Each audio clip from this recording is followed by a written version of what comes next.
Hello and welcome back to the channel where we are making a video game from scratch using Love2d and Lua. Yesterday we worked on a little death animation here that kind of loops around starting from standing to passed out. So today we're going to try to put that into the game when we have 0 health and then, not be able to walk around when we're dead. So that's what we're going to work on. I think we exported this already as a atlas.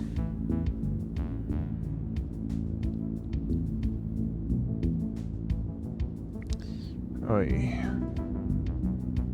Okay. I think it's called Player Death. Yes, we have a PNG. Come on. We have to find out how many frames is in this so that we can split our atlas up into different quads. So it looks like we've got 9 different frames. So let's import it into our game and just start testing. So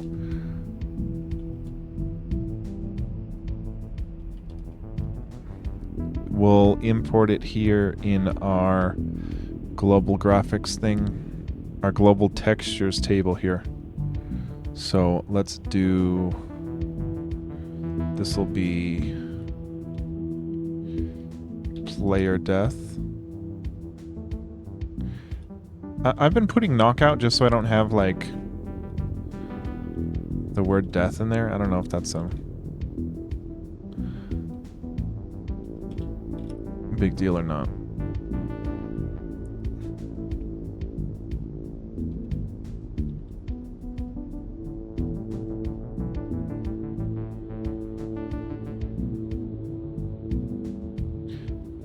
Player. Yo, the engine is Love2d. I can show you the game here in a sec. Player death. I mean, I guess we call it player death here.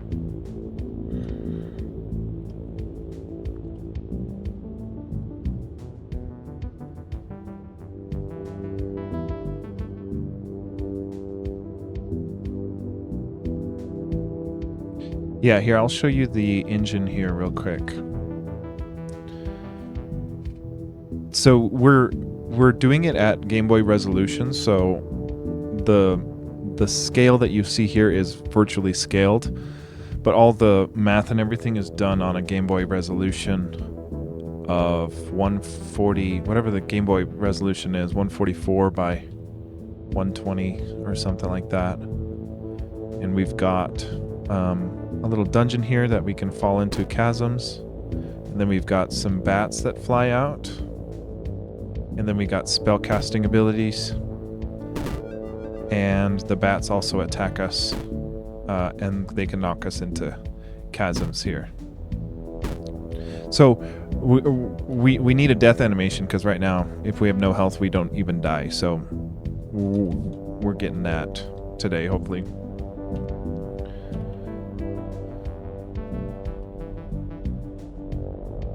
Okay, so player death quad, right? We give it a key value here, generate quads, and we use the texture we just defined.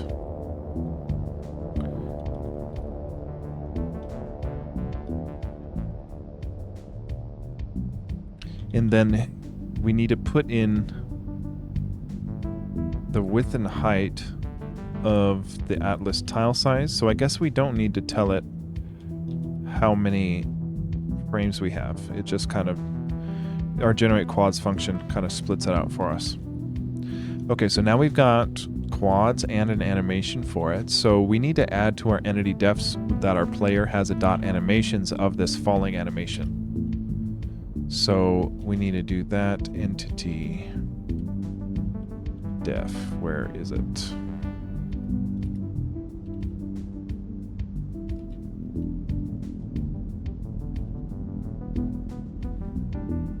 Okay, our player here.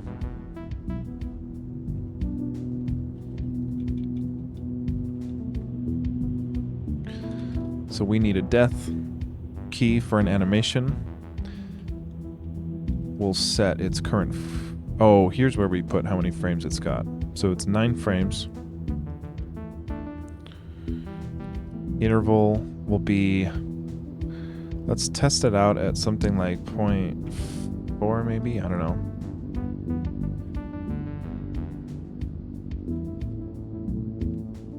Give it our texture.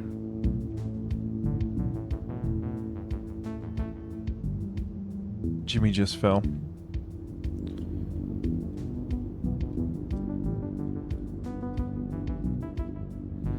Where do you plan on releasing? So I'm gonna put, it's gonna be on everything. So it's gonna be deployed to the web. I'm gonna try to build it for Android and iOS. And I've already experimented building it with Mac, Windows, and Linux, and that all works. So I'm hoping to kind of just deploy it everywhere. And we're trying to finish up the demo here so that we can get it listed up on Steam. So that's the next step, is once we finish this dungeon, we'll have like one level to kind of show for it. We'll build it out and then hopefully submit it to Steam for people to wish list and stuff. Okay, well, Jimmy.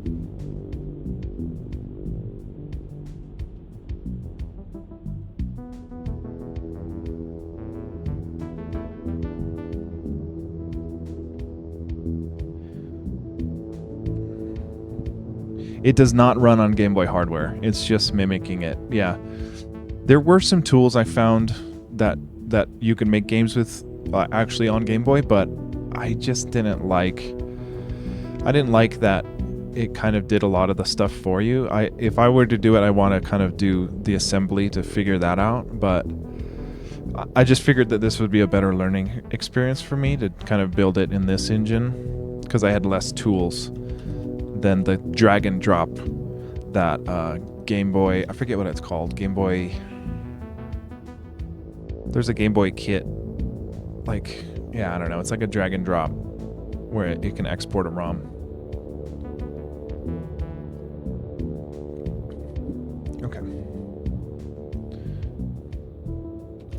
Okay, so we've got this player death. I'm thinking that we probably want a death state. So we can trigger, if we have no lives anymore, trigger death state, which will play the animation and also just not move our player based on keyboard inputs or touch inputs.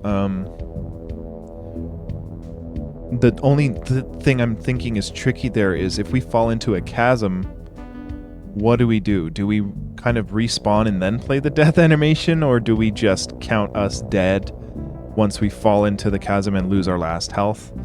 Then do we do something other than, maybe we can check the player's X and Y position upon them dying, and if they're colliding with a chasm, then we just print game over on screen or whatever instead of respawning them. And if they die on ground, they play the animation, pass out, and then game over. That's kind of what I'm thinking. So I want to add this other state because I think that's the most straightforward way of doing it. So let's add a player death state.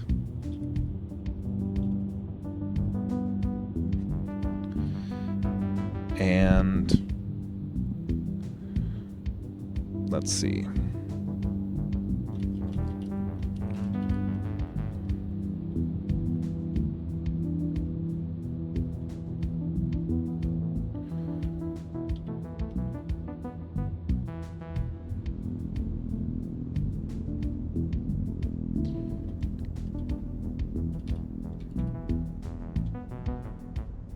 Practicing my touch typing, so I'm trying to not look at the screen when I type.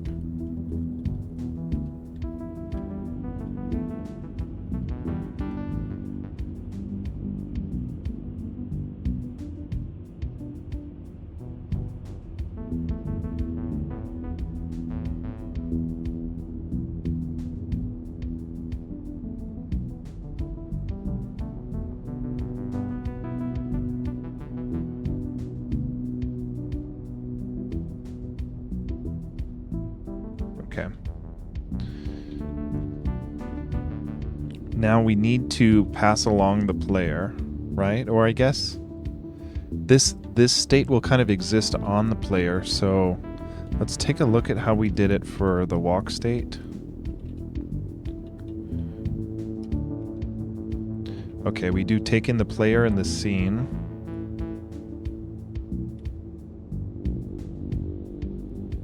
Okay.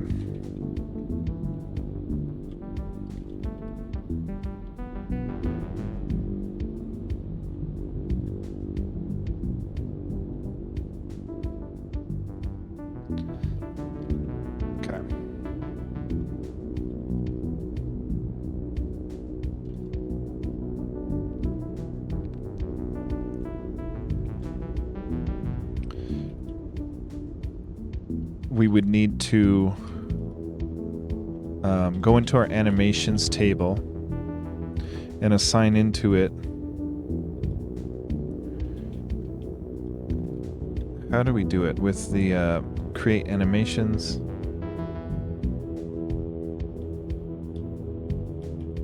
Okay, let's assume we have it, because once we do our state declaration, we are running a create animations. Where is that? We're running a create animations, and that actually goes through our quad and kind of assigns all of the sprites out of there.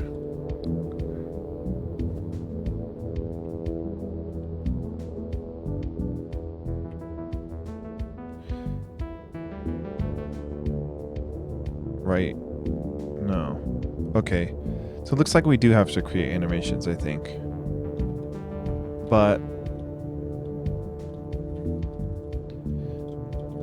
I thought we were running this on every animation in the table already, but maybe not. See, look, we do it here. Yeah, in our entity definition, which our player is an entity, we're running the create animations based on the defined animations from our entity defs when we instantiate the entity. So we should not need to create the animation. So let's see if we can just change our player to the proper animation. We do need to require our new state here. So we have like a walk state. We need a player death state, so our game knows that exists. Oops. And then we also need to assign it into the player entity as well. So we'll have player death state, and then we need to put it in our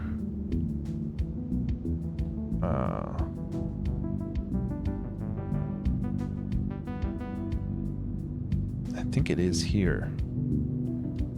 Walk state. Let's see, walk state, no.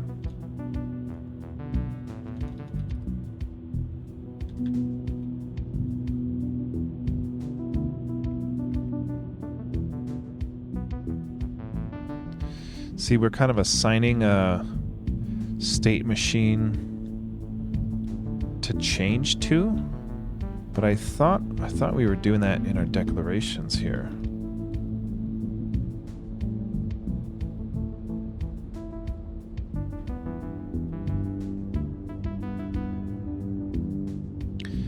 Okay, well, we do it for the entities in our...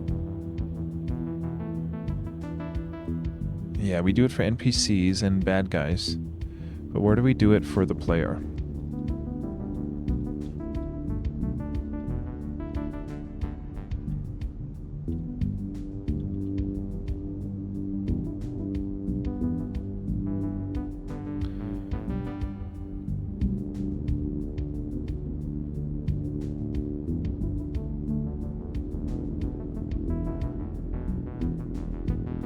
In the place state init, we have the requirements here. Okay. So we need to give ourselves one more state machine for our player. Oh. I don't think I like putting it here in the place state init. That doesn't make a lot of sense to me, but we'll just put it there for now, because that's where our others are.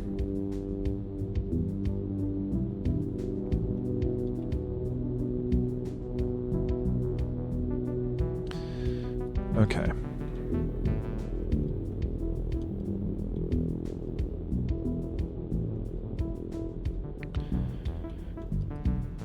Okay, player death. We've got our death state. We do need to also make sure that this inherits the base state for the functions to inherit the functions of a base state. So we need to say includes. How do we do this? Like that includes base state. Let's see if that's right.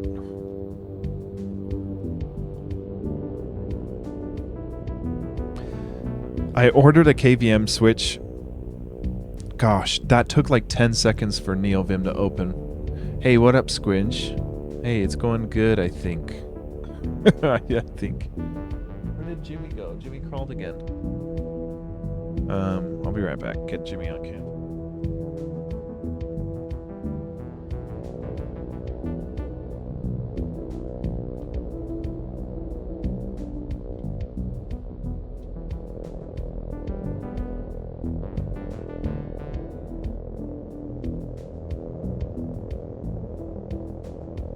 I think I need to clean his cage because he just can't stick to the walls. He keeps falling.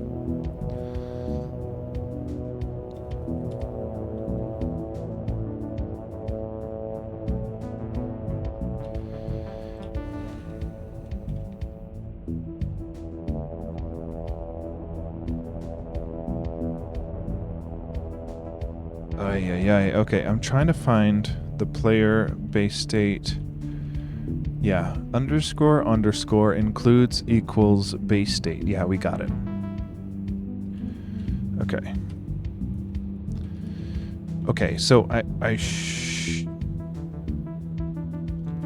if we take in the player, then we just need to snag the animation from the current animation, and then we should be able to draw the death animation.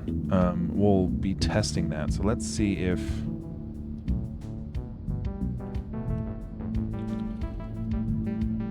if we can snag some of the drawing animation function from our other class here.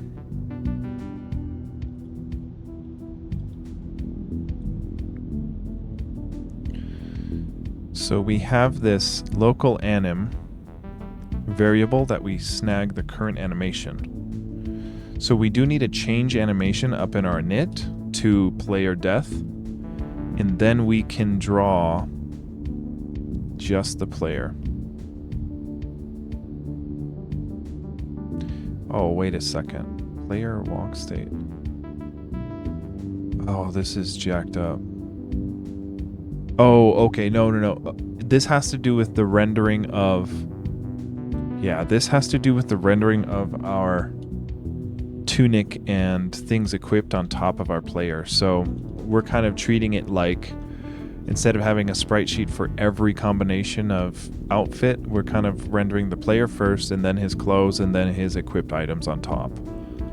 So all this is a love.graphics.draw. We draw from our animations texture at the animations quad, and we give the quad to be the index of our current frame of our current animation, which updates over time to animate. And we took looping to be false, so it should only play once.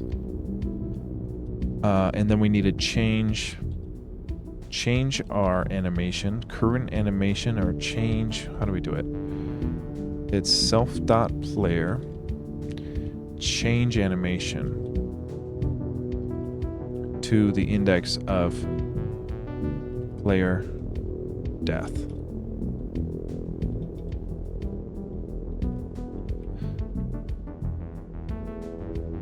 Okay, I've got very little faith that this will work, but we'll try it. We have to change to the death state. At some point, we can, we don't have to die in order to test it. We can just kind of turn it on and test it. We have to see if the create animations works. Let's go to our map or find where we're changing our animation here. Or is it on? change animation. No, it'd be change state. Yeah, change state. So instead of changing to the walk state when we spawn in the play state, yeah, let's do this where instead of changing state to player idle, let's change it to player death right away so we can test if the animations are working. Shit.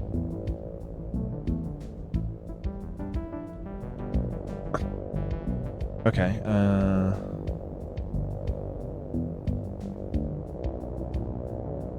player death, local anima nil value. See, we keep getting this.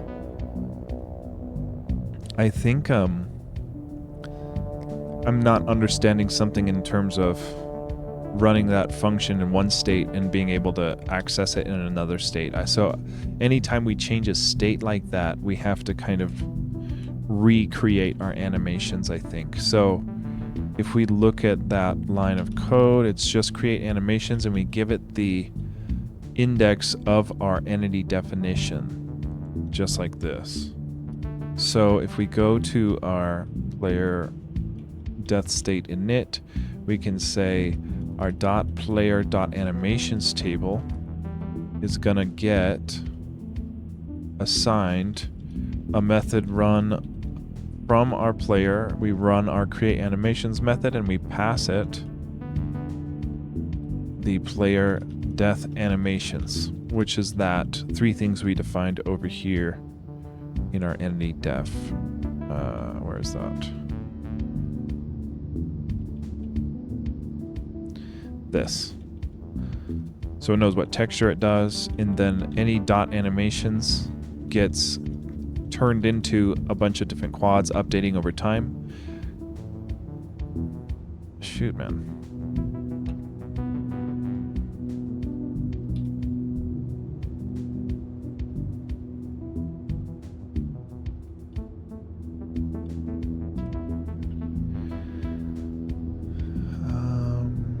Function change state doesn't like that. It just doesn't want to change to index field player death a nil value. Player death. When we, let's see, we have a player death here. Player death state. I believe that's right.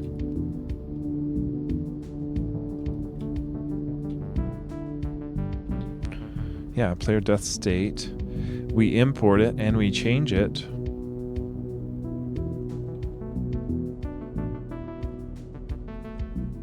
No, dependencies.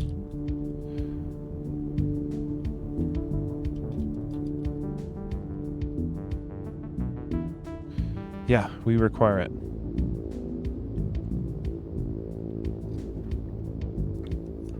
So let's try. You know, it crashed. It crashed trying to draw at the anim layer. But if we don't do anything with the anim, then we're fine. Okay, so it's not that the death state isn't being pulled. It's that when we try to draw something in the death state, it doesn't like it. Okay. So can we just draw, can we draw anything?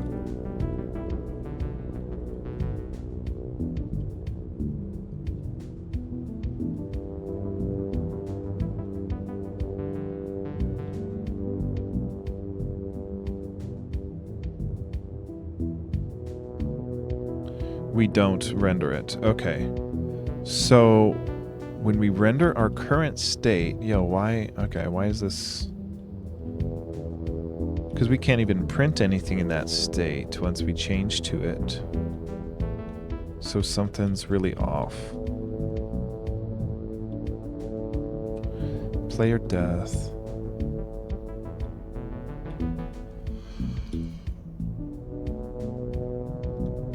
I feel like there's something with the states we're missing. Now we have... Okay, we require them here.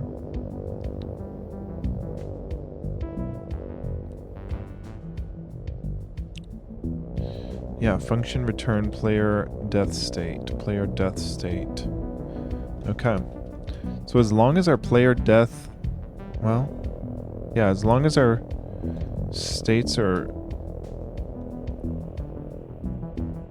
similar in import order, it should be fine.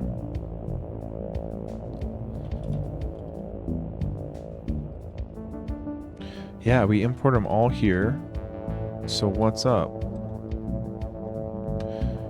See, I don't like that we do this, where we assign it like this, but this should technically work. If we turn this off, we turn this off, change state. Yeah, we're doing it the same exact way. Where did our player go? Okay.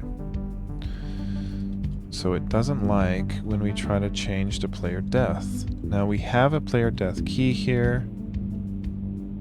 Yeah. Change animation player death. Is that what it's called in our entity defs?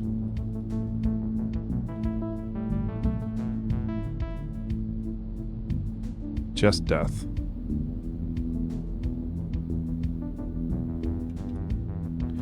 Player death is what the quad and the texture was called. Oh, that still doesn't matter. Okay. It's just death animation. No, it's... How do we do this? Let's see how we do this for the player walk state.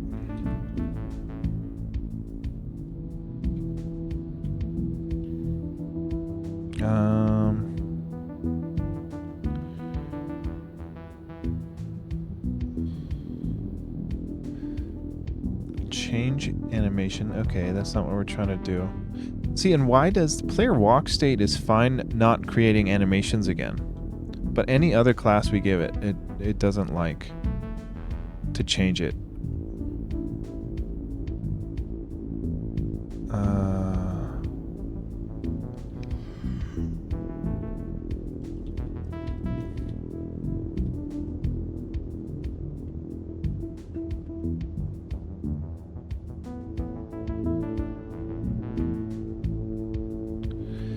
Okay, we need to see, yeah, we need to see where we create animations for the player walk state or something like that. And oh, you know what? It's just going to be player, because we need to pull all the animations. Yeah, I think it's just player. Let's go back to our entity def real quick.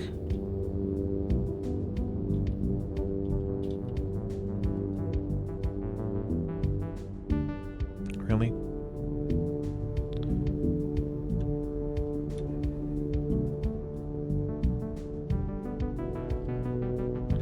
Yeah, it's just player. Okay. Yeah, we give it just player. Let's try that.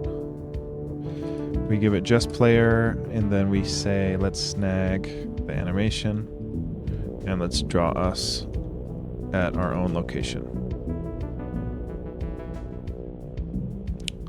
Drawable expected got string.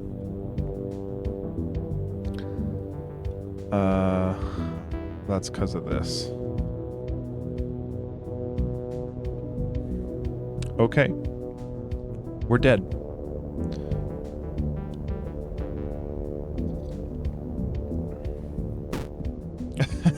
And we're back alive. Okay. We need to change the animation. Well, we had the right animation. Okay, so we don't need this then, because we were able to change the animation to death, right? Okay, and we don't move, which is good. It's just that, why are we,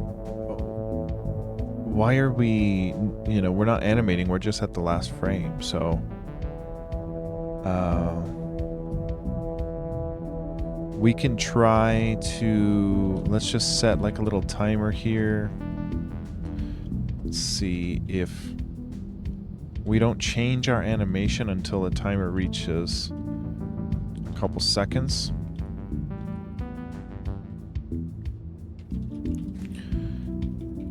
so we can see what happens.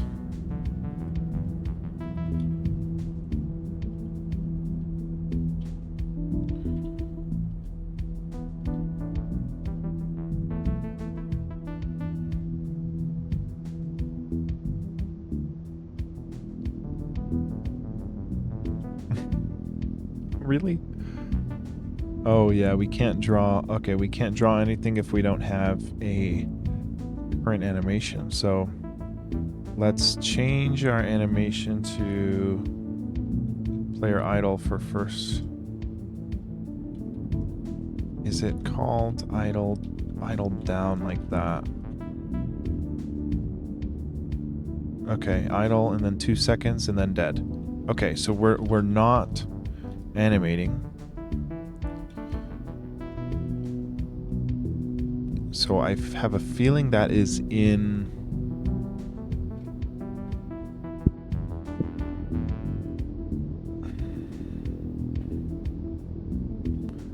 It's got to do with our...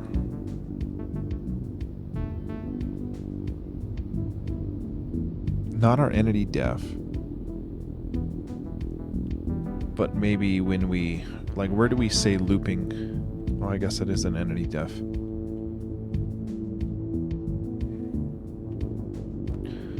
Let's see. Oh, you know what? Yeah, we did it totally wrong. Okay.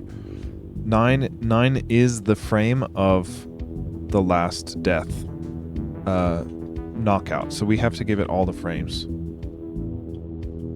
So if we give it frames 1 through 9, looping is false. Let's see. Idle for 2 seconds, 2, and then death. Nice. Okay, so interval needs to be much faster. And let's see. Nice, yeah. Just like that.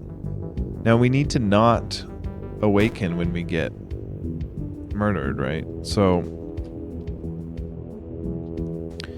I actually don't know why we're awakening. We shouldn't be changing our location. I guess I'm not too worried about this because in reality, once our player's dead and all the frames have played out, we're gonna add an option to restart the game, right? Jimmy is about to fall again. Oh. Jimmy's like on the verge of falling. Okay, 0.1 looks pretty good for the death, I think. Let's see. Nice. Okay, so let's... What do we do with this? Like, do we make sure... Do we make sure that bats don't track us if our player is in the death state? Because right now they're still attacking us, which I wouldn't think would still have collision, but I guess the collision's defined on our entity, not on our state. Because we need collision both in an idle state and a walk state. So we can't... Yeah, I guess we can add something to the bat logic maybe that says... I don't know. So we can either make the entity smarter or we can do like a lazy way. Disable collisions when dead. Yeah, it's just that the collisions is only half the problem because the bats will still track and they'll still spit at you and attack you. Which I guess... I don't know, it just is like kind of messy. Like I don't want them to kind of still attacking your dead body, you know? Because also what I'm thinking is like, if maybe like the instant we're dead, we just pause all the game and play the circle, play the death animation, and then if we pause the game as soon as we trigger a player death animation, then we don't have to worry about updating anything, and then we can just play out the animation and then game over and restart. So, I think I'm going to lean towards that. We can always make it more complicated as needed, but I say if we die, we kind of just stop updating the game state and just us die and then game over.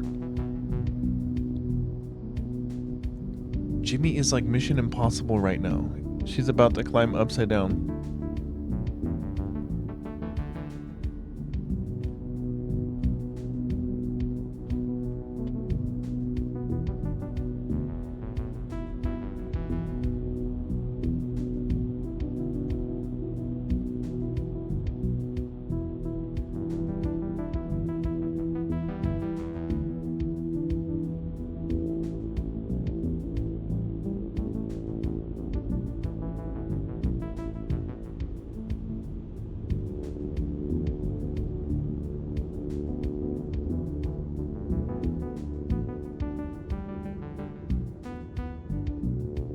Okay.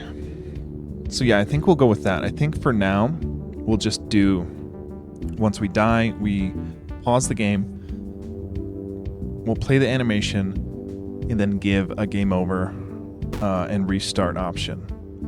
What's up, Magnetonics? How's it going, man?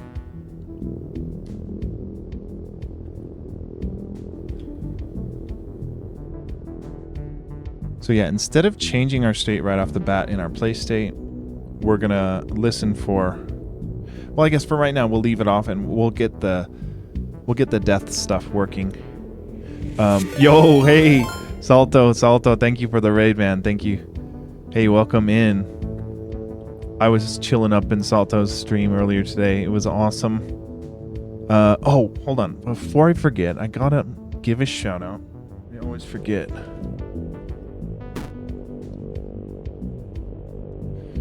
Yo, shout out. Thanks for the raid, homie. The stream here has some custom Salto art right here. I gotta highlight. This is from Sekiro. So there's some cool art that Sam did here. So big shout outs. But yeah, we're making a game on the channel here. We're doing a little Game Boy game. And we're trying to get, we're getting our death animation working, right? So we just animated some pixel art yesterday of our guy dying here. So he spins around and gets knocked out. So we need an option to, show a game over screen, and then once that's working, we can add the triggering so that we only trigger the death animation once we have no hearts and stuff. So, yeah, dude, I definitely made you do it for me. I forced you. Yo, how'd the end of the stream go? I was having a lot of fun watching tonight. What was the fish guy? The fish guy with the coat and the leaf? What was that guy's name? Nice, yeah. Yeah, you guys were, all kinds of John today.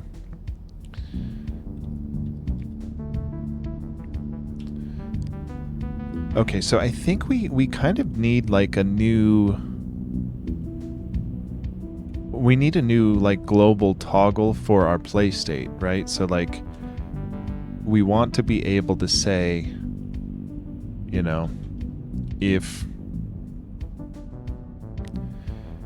if player dead or if game over, then we want to pick a different color for our screen. So maybe we want like a red color and it's gonna be fully red. And for right now, we'll just make it fully red, 0 green, 0 blue, and let's do like half transparency and see what that looks like. And then we'll just do a print F. Yo, Sweaty Svets, hey, thank you. Naked Fishman is the proper name, his God-given name. Yo, Sweaty Svets, thank you for the follow. Welcome in. There is a experimental web build for the game at Tashio.dev that works on smartphone. It doesn't have, you know, the past 3 months of updates just yet, but it is playable on the phone in some state. And you can play, you can practice playing the lute in that mode too. You can equip the lute and play a little Guitar Hero minigame. It's very bad, but it is technically in there. Okay, print F. We want to say game over. And then we want to, I always forget, it's like, I'm going to have to look up the documentation for printf. I'm going to screw it up. Gives like a limit and a line. I always forget the order of it though. Text, font, X, Y, limit, align. I got it. Just limit, align. So if there's X and Y, let's do a Y of the half of the screen. And then align center. And let's see that. We did not trigger a game over. Yo, Tornado. Hey, thanks for hopping in the raid. I appreciate it. Yeah, go do a sleep. Do a sleep for all of us. I know I'm over here like yawning.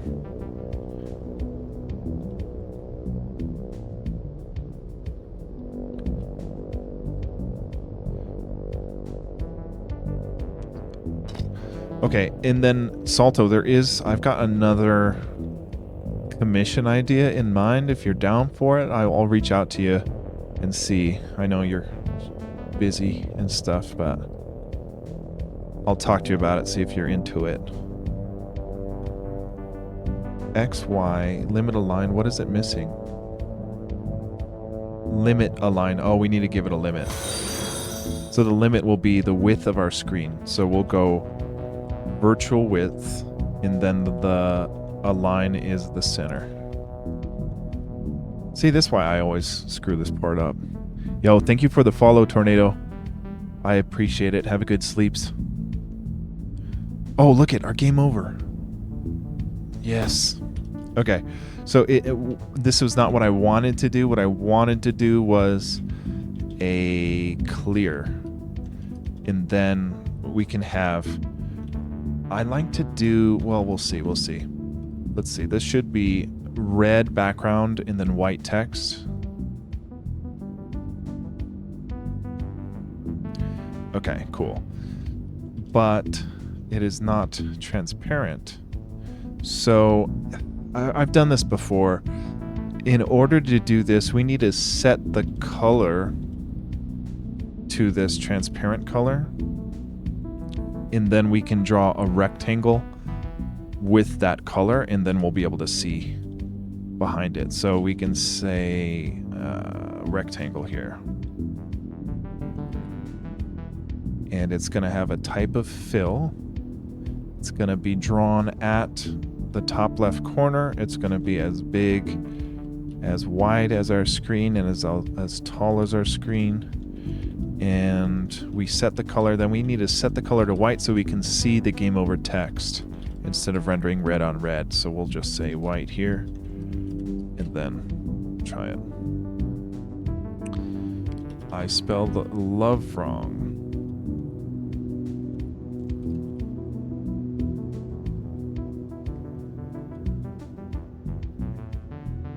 Nice. Okay. Man, I really do like the motion. You know, it ruins the illusion, right? When you can keep playing, but I like the bats still moving. So I might go with your idea, Squinge, of just disabling the colliders for the player if we're dead. So let's try to do that, and then if our player is dead, we'll trigger game over, and then if our player is dead, we'll also disable those colliders. So let's take a look at our player class, and we'll look for any collision here that we do. Oh my god, a lot of collisions here.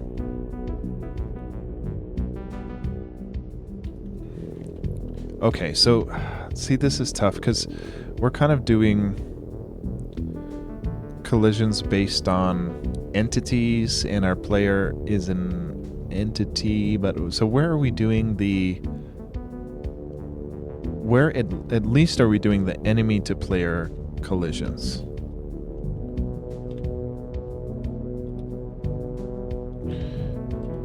It might be in the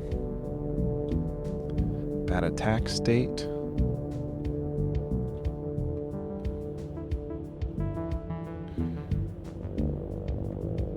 Okay, process AI, we...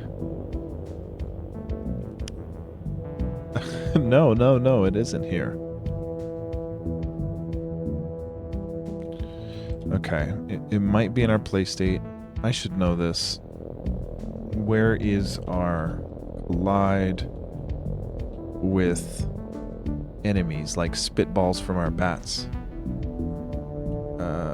I guess it would be whenever we deduct our health, so we can test that. Spitball update. See, I don't like this.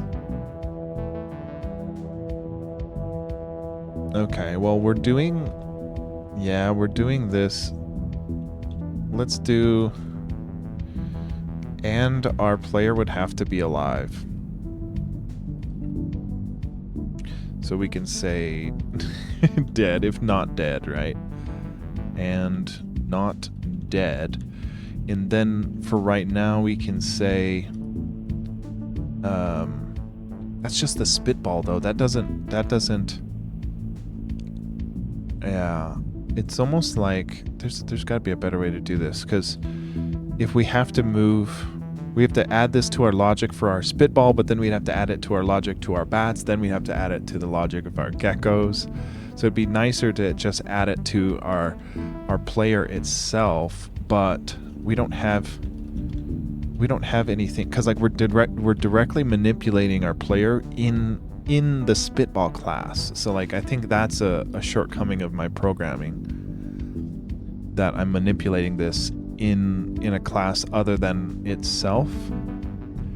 What we should do is like we should do this if we're colliding with a spitball instead of it in the spitball update. That is just bad design. So where do we have spitball update? Yeah, okay. See, it's like, I think we thought it would be...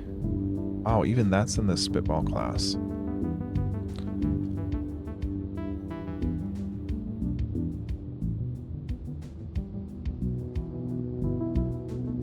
Yeah, we're checking the collision within the class itself, which I think is probably not a great idea.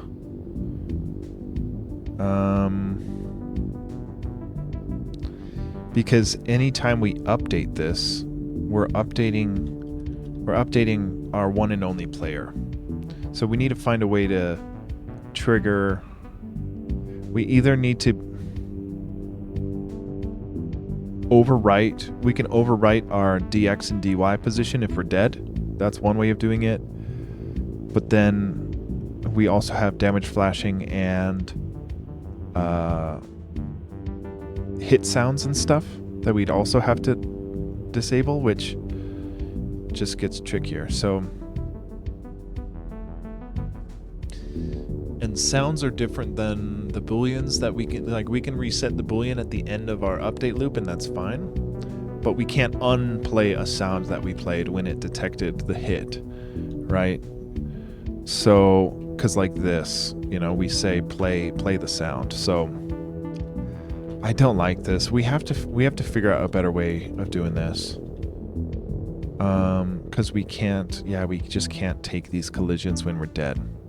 And I don't want to have to just add specific logic for every single entity. For right now, I'll probably just do that, but we really should fix that, where we're doing all this logic outside of the class itself.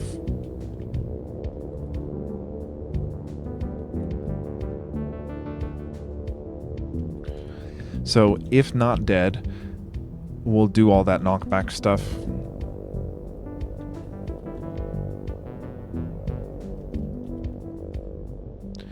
And then, if not dead... Okay, so now we need a dead boolean in our player class in... We do have a .dead. Okay. Oh, we do have the boolean already changing for it. Okay, so we shouldn't take any damage from the bats when they attack us here. So they'll still fly and shoot spitballs at us, but we shouldn't take damage. And of course we do. Son of a... And not scene view player dead. Okay, well, we're not actually becoming dead because our health wasn't actually 0. We kind of cheated it and turned us dead. So where we're doing our game over, we can just assign our player to be dead. So let's say, by the way, our player's dead. Dead gets true.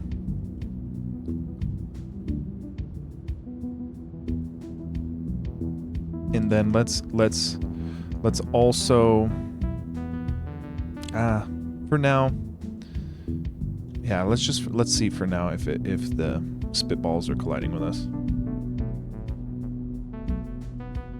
So we're dead, and the spitballs they just land on our head.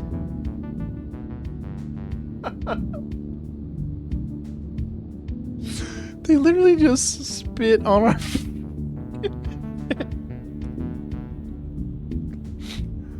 I don't know why I thought that was so funny. Holy shit. Oh my god, I'm turning off the color for that one. Oh, that's funny. So we die, and then they just come over and spit on us. They really just hawk to a...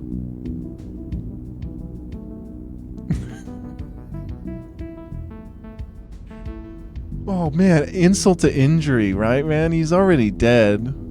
He's already dead. Stop it. He's already dead. Okay.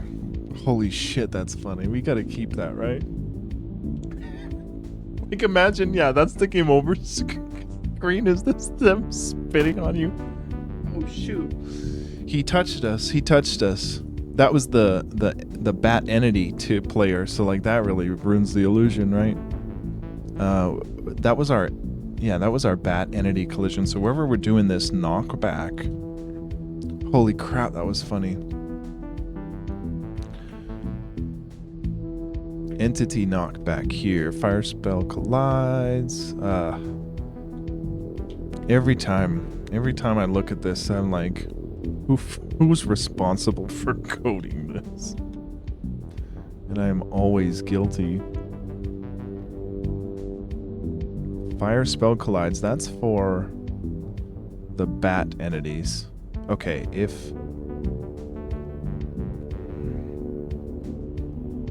Yeah, Squinch, you're definitely right. That's fun. I don't like... Yeah, I think that's definitely the way to do it, is the world still moves. Because you get funny shit like that.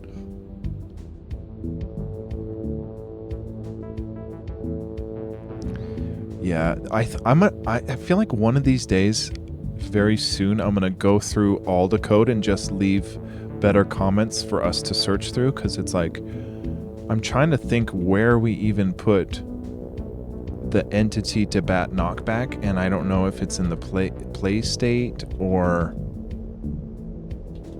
the bat state. I don't know. It might be.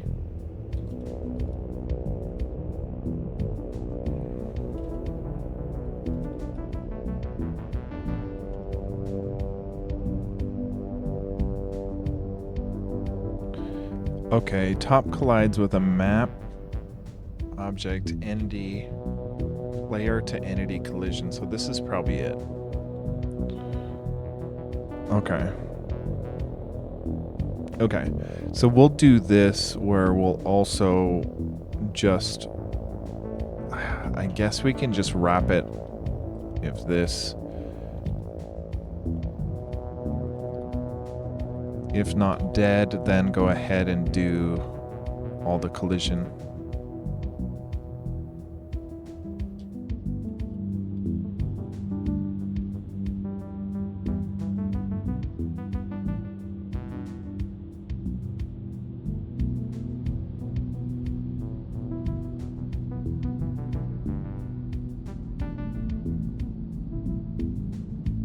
Okay.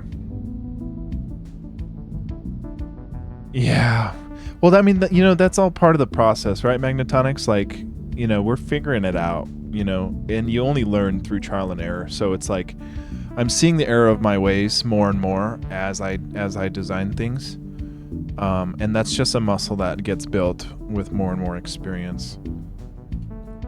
Okay, so at least we're not able to walk because we're dead. And if the bats see the bat is so close, the bat is actually colliding with us right here, and we're not getting knocked back, so that's good.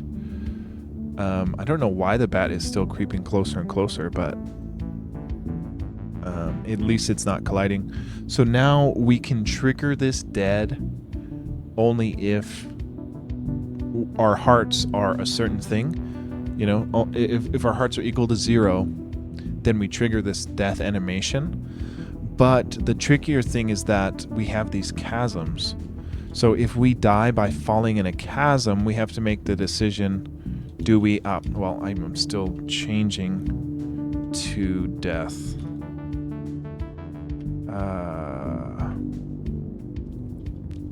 Yeah, let's change to idle. Okay, so yeah, if we die in a chasm, do we come back damage flashing and then play our death animation, or do we just... Oh, wow. Okay, why is that? The freaking spitball is tracking me. Did we get rid of a quote? Oh, we're still dead technically. Yeah, we're still dead technically. Okay. That's bad. Yeah, we're dead. Okay. So yeah, it doesn't make sense to me to die in a chasm and then to come back out of the chasm just to spin and die. You should just be dead in the bottom of the chasm, right? Maybe we can have like this like super dramatic like picture of him in the chasm or falling in the chasm. Like if you die in the chasm, it goes to like this little separate screen of him like perpetually falling in the chasm, and it's a game over there. I think that would be fun if he's just kind of perpetually spinning. Oh man, that's jacked up. The bats, oh man, look at the bats screwed us. Yeah, that should not be possible. Yeah, I like that. I like that kind of perpetual chasm death. So we can have like a different trigger for dying in a chasm. You don't play the certain animation. You go to a new state where you're kind of just spinning. Let's try to do that. I think that'd be really fun. Because we can add some particle effects even in there and make it look all dramatic. I think that would be fun. What we can do is give our player a new class or a new animation, and we can just give it the falling frames. So we can say that this is chasm fall.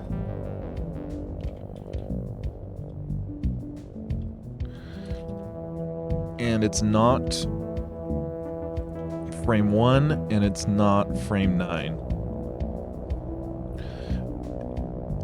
Other than that, same things, other than looping. So if we change to a chasm fall, let's try this. So let's test if we're dead. Where is it? Yeah, if we're dead, which we have to change us to death state.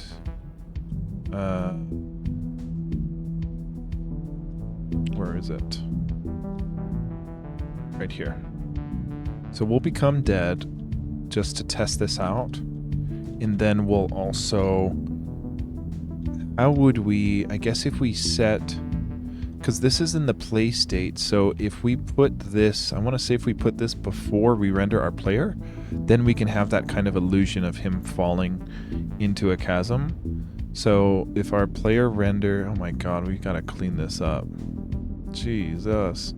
Okay, we render our scene view here, and I believe our player is part of the scene, or maybe not. I think our player is just outside the scene, but I don't see where we're rendering the player.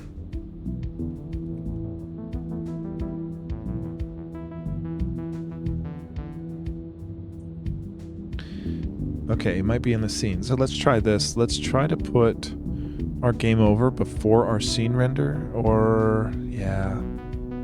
No, it wouldn't show up. It has to be... It might have to be in our scene that we have to put this. So let's try that. Let's go to our scene. And in our scene, this is where we're rendering our map and our player. So we have to do after our map, but before our player. We can render just this test of we're gonna do player is dead. We're gonna set the color to just a black screen, or maybe like a super light or super dark blue, just to test. And then we can add some particle effects too, but let's just see if we can. Oh, this would be really fun. Let's see, because if we... Okay. I should have left this also in the other state, because we have to do two different ones, like one for a normal fall, one for a normal game over death, and then one for a chasm fall game over death. So right now, where are we doing the dead? Oh, we do it here. Shit, we moved it. I forgot where we moved it from. Play state, end of the update function.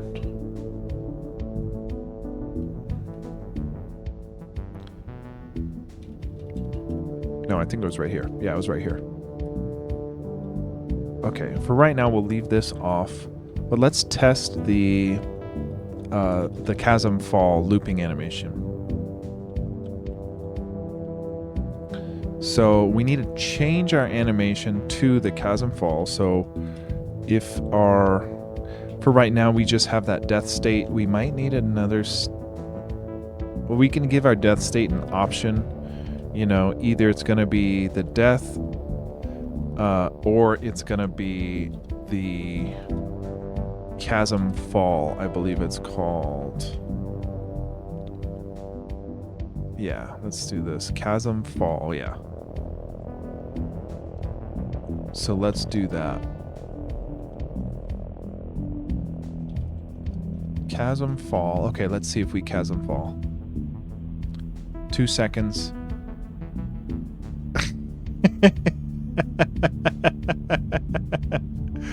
It didn't change. It didn't change the it didn't change the background or anything. I thought it would be a black background. That's really funny. And it looks like it's pausing at... What is it doing? Looks like it's pausing at the upwards loop. Oh, because the... Okay, yeah. We just need to take one frame out of... We need to take out frame 8, I think, and then it'll loop seamlessly. And then... Why aren't we getting the black? So we got full opaque. Let's try to just render black here. It's just too little but blue value, I think. Oh, and we're not even drawing a freaking rectangle. Okay, so let's do that. We'll draw the rectangle. We'll draw it at a super dark blue. And then we really should pause updating the bats in the case of a chasm fall, because it's kind of its own state. But something like this, oh man. Okay, let's take out, yeah, we'll take out the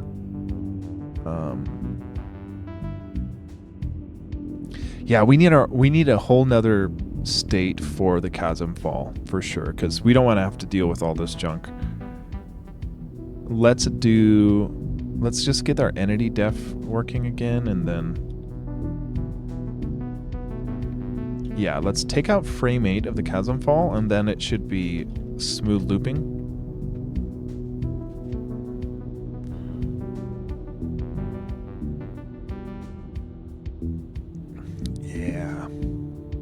Yeah, see, we need another state so we don't got these little entities. But yeah, I like that idea of doing the chasm fall. So I think we will move forward with that, but do it better in its own state. So, and then something like this where we can, if it's in the chasm state, where are we doing? Yeah, like if it's game over, let's just render our particle system, which is in our scene view, maybe?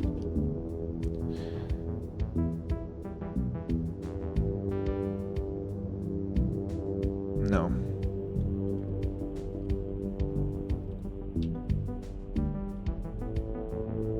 It's in our scene.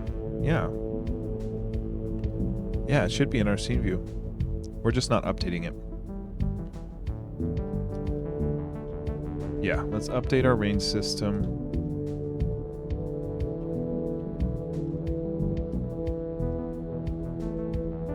And then we should see it.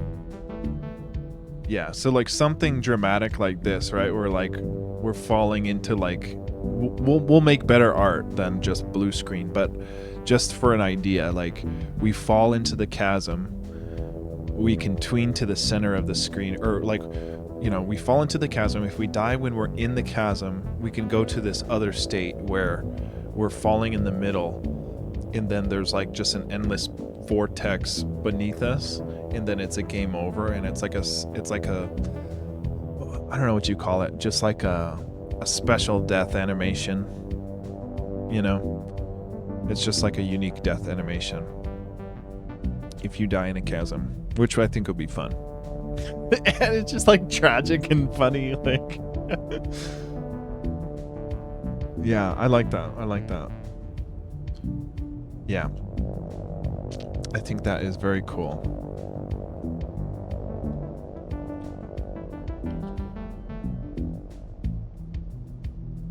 Okay, so this'll be, you know, this is all special chasm fall, which we need to move into our own state.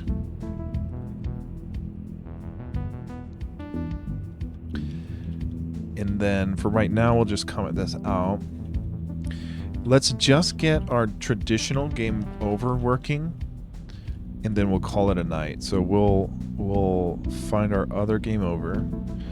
So we have to give us, uh-oh. Yeah, it's in our play state here. Oh, yeah. Okay, so right now we need to trigger game over if we have under a certain amount of health. So maybe in our player instantiation we can give us only 3 health, so we can take 3 hits before we die, or I guess 6 hits. Let's see. Health, right? It's got to be in the entity defs.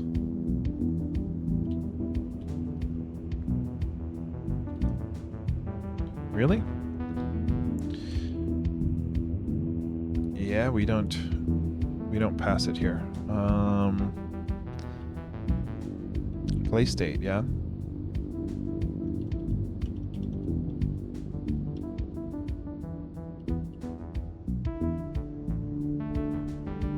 Total health. Okay, here. So every heart is every heart is 2 health, so every half heart is 1 hit. So if we want 3 hearts, we give us 6 health, and we should have 3 hearts for our player. No, we don't. Total health. Where do we use total health?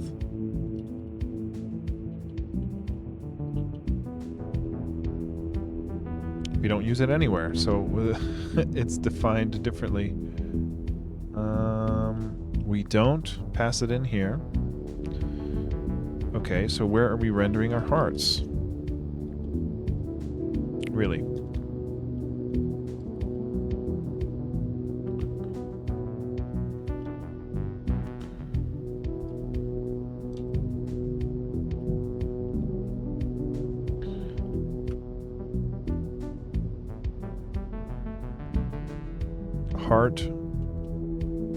Heart.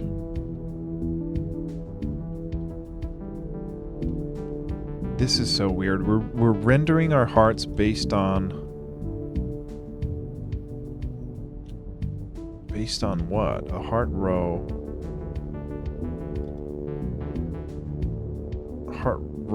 Heart row quad. Who programmed this?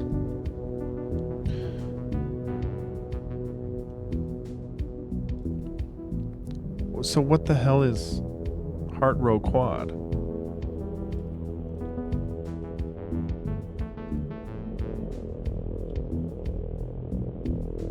It's a viewport for our heart animation. Okay. So how do we modify heart row quad upon death, right? Or damage? How do we even...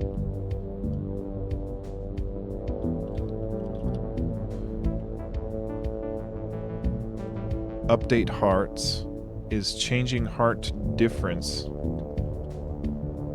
Player health, total health, heart difference. What the fuck?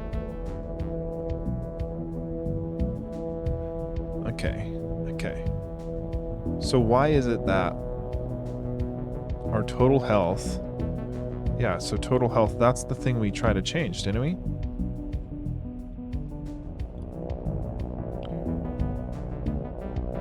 Yeah, total health is 6. So this is just completely wrong. Because if we have health 1, we'll probably die right when we get hit. We can't even test it.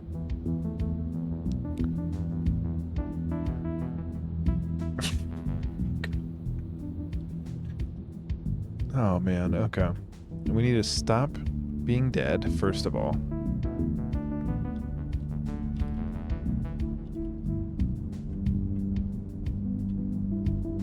So let's stop being dead. And then let's change our state to idle.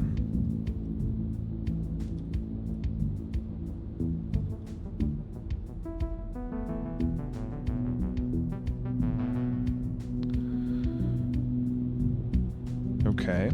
So we have a total health of 1, so we should die. We should hear the death sound if we fall in here, which we don't. And our hearts aren't updating anymore.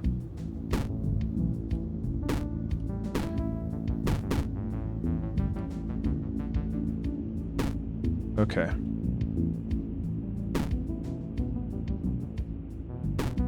Okay, we're invincible. So what? Total health only works when it's 14 exactly? We should have tested this out better. Because like the... Okay, so that's working right for the health. And we are playing the death sound. When we play the death, is it play death? Yeah, love audio, play death if our health is smaller than 0. Okay, so our health is being decremented right when we have 14 in our total health. Yo, Squinch, this is jacked up. So I think what was happening here was like I didn't want to have like a left heart sprite and a right heart sprite and render them at every little location and then try to figure out which index gets drawn where. So what I am doing is I have one row, one PNG of all these hearts. And what we're doing is when we get hit, I'm changing the viewport to render less and less of the heart. So it's like screwed up because we're defining our total heart or our total health. Well, yeah, health difference. This is weird. See, like, this is really weird. This health crop is a math.max of 56 minus 4 times your health difference, and then an argument of 0 for the math.max. And then we use a heart crop. This is jacked up, man. This is a result of me fudging it together, right? We update our hearts. We basically just change this heart difference. But then also this heart crop, where are we using this heart crop when we are rendering our heart row in our HUD? Yeah. So we set our viewport to this heart crop. This is so jacked up. So apparently it only works if you give it a total health of 7. But I guess the difference would be, it works once we get hit down to 3 hearts. It works as expected. So if we just calculate our health difference, and where do we define this first? Is this a local variable? Health difference. It looks like it is a global right here. So health difference would be, gosh, if we get hit, so total health minus self-health. Self-health, this is so bad. Self-health is 14. Okay. So self-health, okay, so if our self-health is 6, and then our total health, which we should be able to, yeah, and then our total health is also 6, then it should work. No. We still have too much of a heart crop. So it's like we have to calculate the heart crop upon getting the first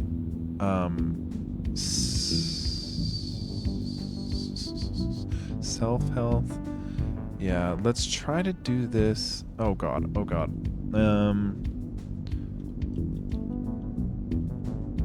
No, total health. Let's go to where we do total health. I probably thought I was all clever for doing this. Okay, so what we're going to do is calculate our heart crop based on our total health. And we're going to put health difference equal to 0. No. That's where it's messing up.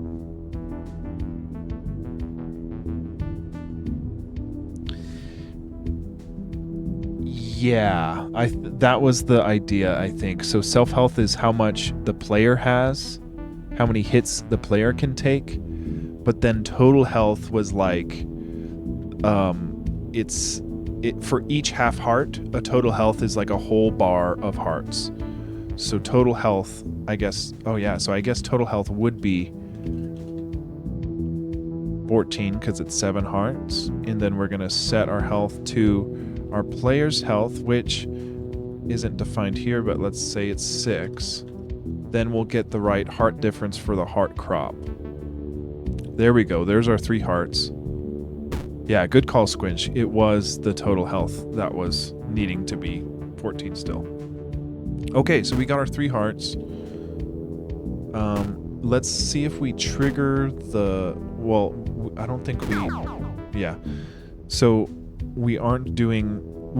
We are dead because we're not we're not reacting to the spitballs.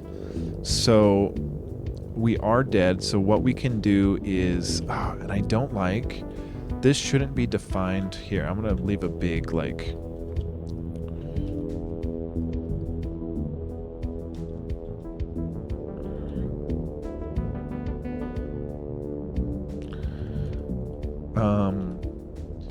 I think what we want to do is when our health is 0 and we become dead, oopsie, we need to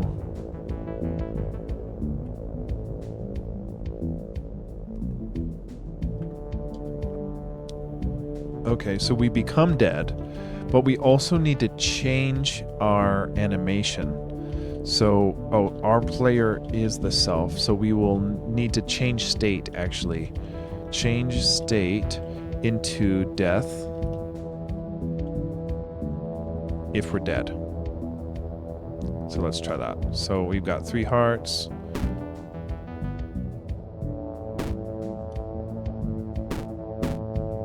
Okay, let's see. Hit. Ay, ay, ay. State machine 49. That is very vague. Change state. It's on the player. It's player death is the state. Death is the animation.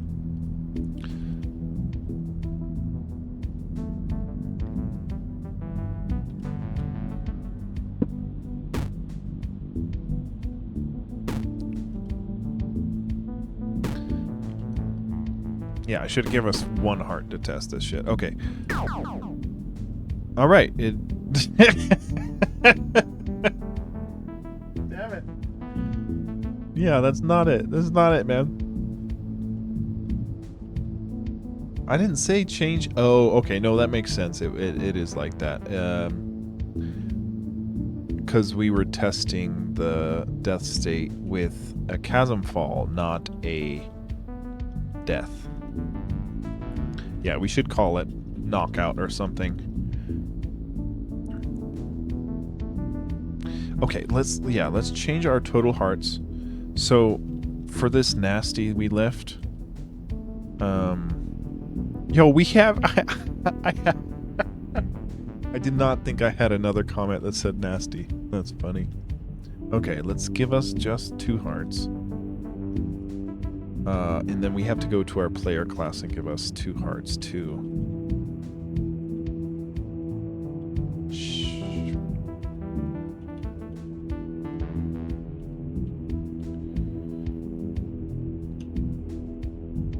Okay, health is 2. Yeah, we should really define that. We should define the hearts in the player instantiation, maybe. Okay, so let's see. We get shot once. We get shot twice. And we have the timer still. So let's take out the timer. Yeah, let's have this timer where we don't do this. And instead we change the animation to death right here. Okay, now it shouldn't be that 2-second wait. And then we have to, that's why we have to do the chasm fall differently, because... Oh, that's perfect! And then, yes! And then, so yeah, they spit on our stupid head, and then we need to go... We can put the game over on screen at that point, after, like, maybe give it a slow fade in or something. Camel case game over. Yeah, so if game over gets true, we'll set right now game over just is true, but we'll set this if players, like, what do we do? Player dead timer or something.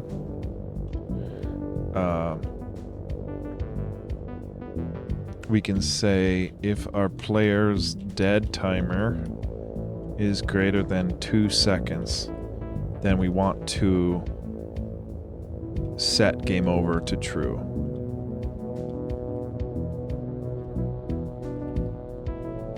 if we're game over, we're going to set our color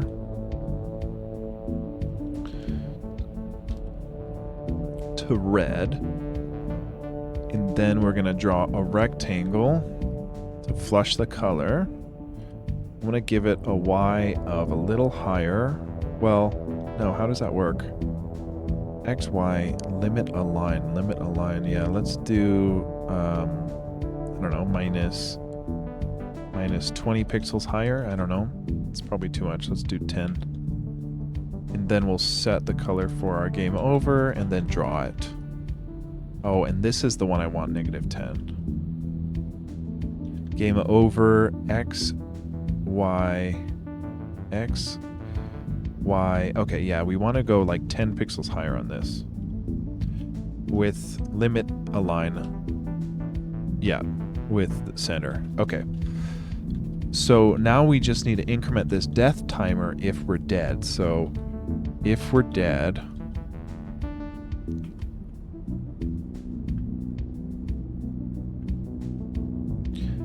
you know, would it be... It should probably be in the player update. So, if we're dead, then we're gonna increment our dead timer. Did I call it dead timer? Dead timer.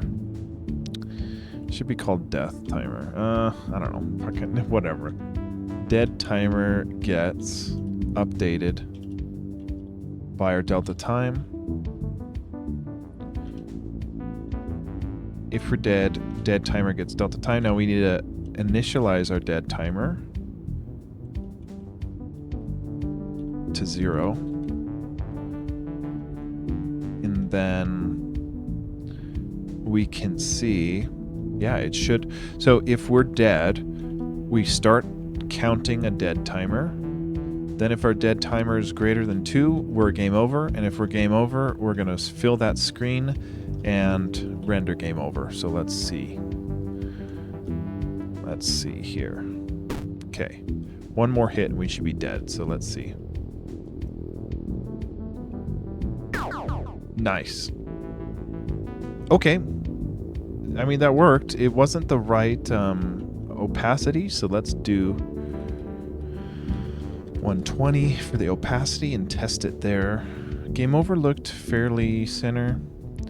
And then we'll see what happens when we die in a chasm, because that's going to be so jacked up. It's going to look like we're falling in the chasm. Nice. Oh, I love it.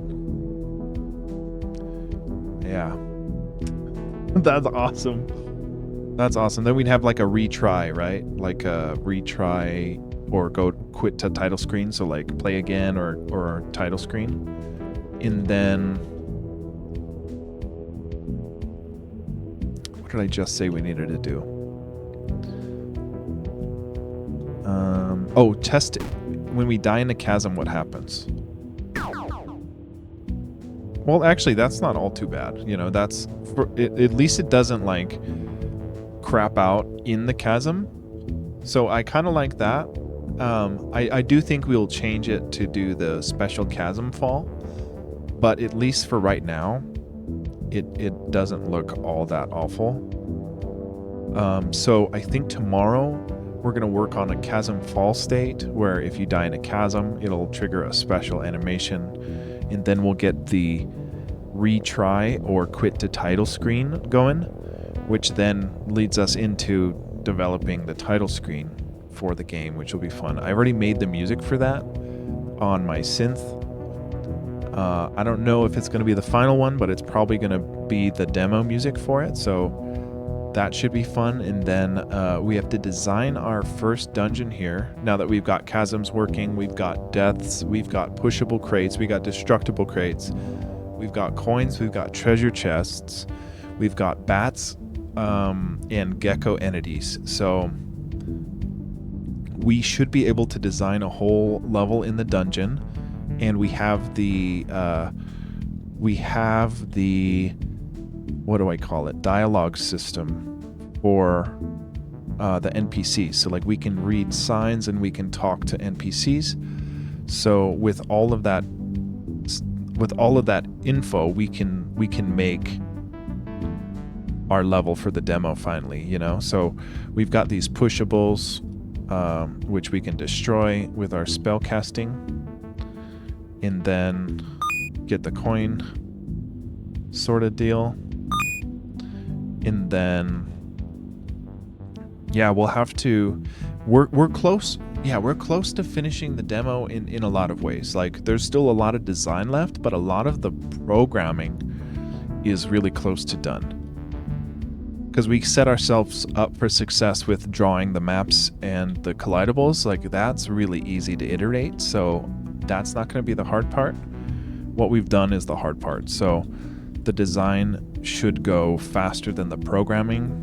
But then, you know, I'm sure we'll run into stuff where we want to add more stuff with programming. So like this, we want this to be like a little shop, right? So like you can't fight the bats in the dungeon without your element, and you don't get an element without buying it from the shopkeep first. So you have to hunt in the overworld outside of the dungeon for a bit while you get your coin to afford the element. Then once you get the element, you can get the dungeon. In the dungeon, you get your green tunic, which is your tunic of strength that you can use to push pushable objects. So at the beginning of the game, you won't be able to push these things because you don't have the green tunic yet. So it'll look, you know, he'll go like he's pushing, but it won't move just like that. So like if you lead up against a collidable object that isn't pushable, he just walks. But if you lead up against actual pushable object, he kind of indicates that it's like pushable, but it's just not moving.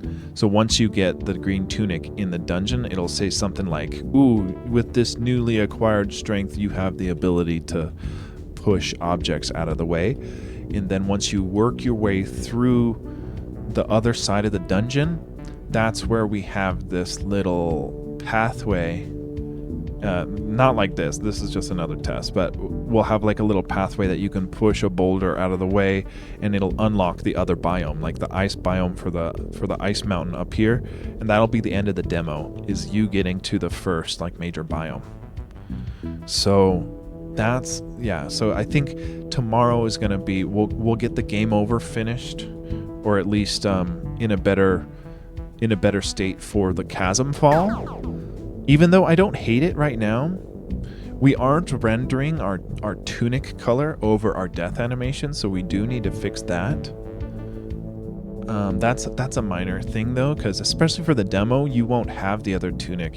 You'll only ever towards the end of the demo get the green tunic, so it won't be too hard to get that going. And then we just have basically level design, a little bit of exposition from our NPCs, an opening cinematic, and a title screen. So it's a lot, but it's not like hard programming stuff. It's a lot of just planning and placing. So we'll call it there for the night. I'll say that we added death animation for player.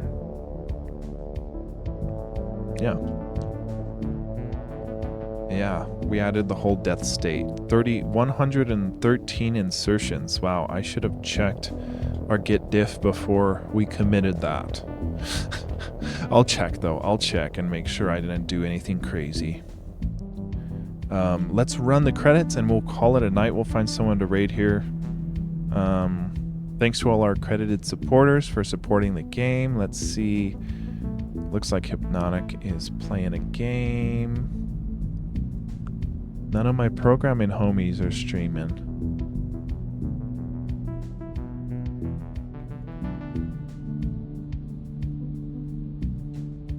Okay, well, what's cool is there was... Yo, Brightside, hey, welcome in, man. Hey, what you're listening to right now is coded music.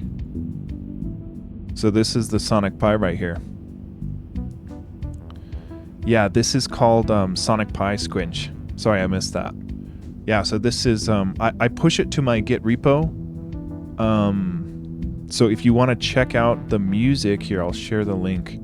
I post all the source code for the music, and so what I'm really trying to do is I want to kind of use the first 10 minutes or so of the stream to program the music that I'm gonna be programming to. So if you go to Finding Focus sonic.py, that hosts all of the repos. So this is song 3. So if you want the song 3 code, it's right here in song 3, and you can see how I do it. I've commented out all the samples because when I play it, I like to kind of like start with just the bass or drums and kind of bring the other ones in. So if you pull this into Sonic Pi, all you have to do is paste it in Sonic Pi and then hit Alt R for run or Alt S for stop, or on Mac it's Command R, Command S, and then you can tweak it. You can tweak all the stuff that I've got and kind of play around with it, or just play with commenting out lines to turn off certain parts, or just see how it works if you're into the music. Yeah, exactly, Brightside. Yeah, we're all open source over here. The whole game is open source. Like it'll be up on Steam, but it'll always be free if people want to go download it and play it. Like there's not going to be a limitation to who can play it. So I'm always about that. So I'll put it up. It'll probably be like a couple bucks on Steam or something, but for all the homies, it'll be free if people can't afford to play it. But thanks for hanging, y'all. We're gonna raid out to Hypnotic Games because he is streaming Balatro, which is a very popular game coded in Love2d and Lua. So the same game engine and language I'm using for my game is this big, like, game of the year